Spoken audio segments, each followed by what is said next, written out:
Wow, a resurfaced video from 2016 has emerged of Pam Bondi back when she was Florida Attorney General instead of U.S. Attorney General, where she was being grilled about her role as Florida Attorney General and her opposition to the LGBTQ community following the 2016 Orlando shooting. Before I play you the clip, if you're interested in daily, independent, and progressive media, then subscribe. It's free, but most importantly, you can always change your mind. But with that said, let me play you the clip. I saw you the other day saying that anyone who attacks the LGBT community, our LGBT community, you said, will be gone after with the full extent of the law. Exactly right. I talked to a lot of gay and lesbian people here yesterday who are not fans of yours and who said that they thought you were being a hypocrite, that you for years have fought, you've basically gone after gay people, said that in court that gay people, simply by fighting for marriage equality, were trying to do harm to the people of Florida, to induce public harm, I believe was the term you used in court. Do you really think you're a champion of the gay community? Let me tell you, when I was sworn in as Attorney General, I put my hand on the Bible and was sworn to uphold the Constitution of the state of Florida. That's not a law. That was voted into our state constitution by the voters of Florida. That's what I was defending. Had nothing to do, I've never said I don't like gay people. That's ridiculous. But do you worry about using language accusing gay people of trying to do harm to the people of Florida when doesn't that send a message to some people who might have bad ideas in mind? Anderson, I don't believe gay people could do harm to the state of Florida. But you argued that in court. My lawyer argued a case defending what the Supreme Court allowed the voters to put in our state constitution. But you were arguing that gay marriage, if there was gay marriage, if there was same-sex marriage, that would do harm to the people of Florida, to Florida society. That it was constitutional to put that in the Constitution. Are you saying you did not believe it would do harm to Florida? Of course not. Of course not. Gay people. No, I've never said that. Those words have never come out of my mouth. But that is specifically what you were arguing in court. You know, no. What we argued was it was in the Constitution of the state of Florida. Let me give you an example. Medical marijuana. A 12-year-old could get it if it passed. We took that to the Supreme Court because of that language. Hold on. But if that passed, I would defend that as well because it's my job to defend what's in the Constitution of the state of Florida. That's what it was about. The hotline that you've been talking about on television, which allows family members and spouses of the dead to get information, which is incredibly important, and I appreciate you talking about it on the air. Had there been no gay marriage, had there been no same-sex marriage, you do realize that there would be no spouses, that boyfriends and girlfriends of the dead would not be able to get information and would not be able to probably even visit in the hospital here. Well, so isn't there a sick irony in that? Well, yeah, and let me tell you something. Let me take it a step farther. People aren't right now who are partners and aren't married officially aren't able to get information. So we're trying to assist them in getting information because early on isn't there a sick irony that you for years were fighting that very idea?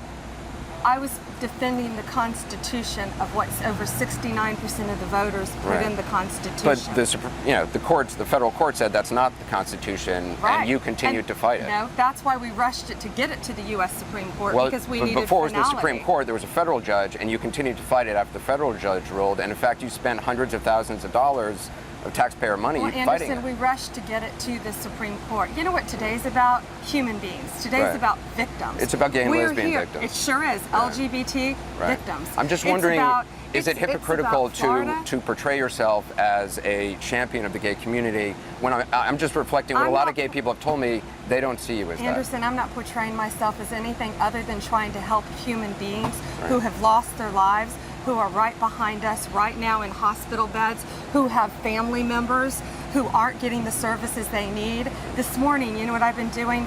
Trying to fight with a funeral home for overcharging family members to bury their loved ones. I'm not championing anything other than Floridians. Yeah, this video was from almost a decade ago, and I find it so revealing about U.S. Attorney General Pam Bondi. Now she's U.S. Attorney General, right? She's not the Florida Attorney General that she was in that clip from almost a decade ago. But in that clip, as you saw, she talks about upholding the state of Florida's Constitution as a defense to opposing the existence of the LGBTQ community. Obviously, now that defense looks a lot different, and it looks so weak because Pam Bondi, as U.S. Attorney General, is now part of a presidential administration that has overstepped so many constitutional norms. As part of them overstepping these constitutional norms, it includes President Donald Trump ignoring a unanimous 9-0 conservative Supreme Court ruling that ordered the return of someone the Trump administration deported to El Salvador, most notably without due process. Hence the 9-0 Supreme Court ruling. And this, keep in mind, this isn't a liberal Supreme Court. It's a conservative Supreme Court comprised of so many judges that were appointed by Donald Trump himself during his first term from 2017 to 2021. These were his own judges that said, you cannot do that. And he overstepped and ignored that court ruling. And, of course, following this video and thinking about it, there were gay Republicans and voters that voted for this presidential administration in the 2024 election, albeit a small fraction.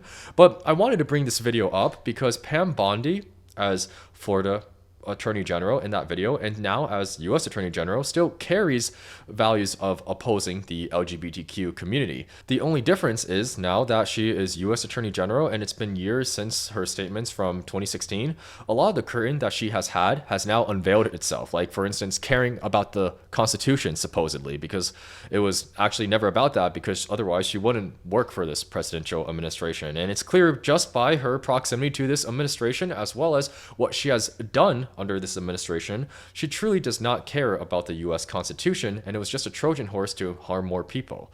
She says, for instance, she cares about victims, but she literally pledged to go after anyone in her current capacity as US Attorney General, she's going to go after anyone that opposes the Trump administration's policies, including judges. And these are, many of them, conservative judges that Trump himself had appointed to their respective courts.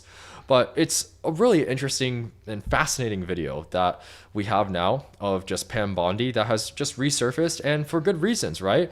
I think now, especially in the time of the internet and social media, a lot of politicians that lie to the American public can be held accountable because we have the receipts. But yeah, it's interesting that she talks about her opposition to the LGBTQ community coming from the Constitution, no point of view now, because now that veil has dropped because of how she's operated under during this presidential administration.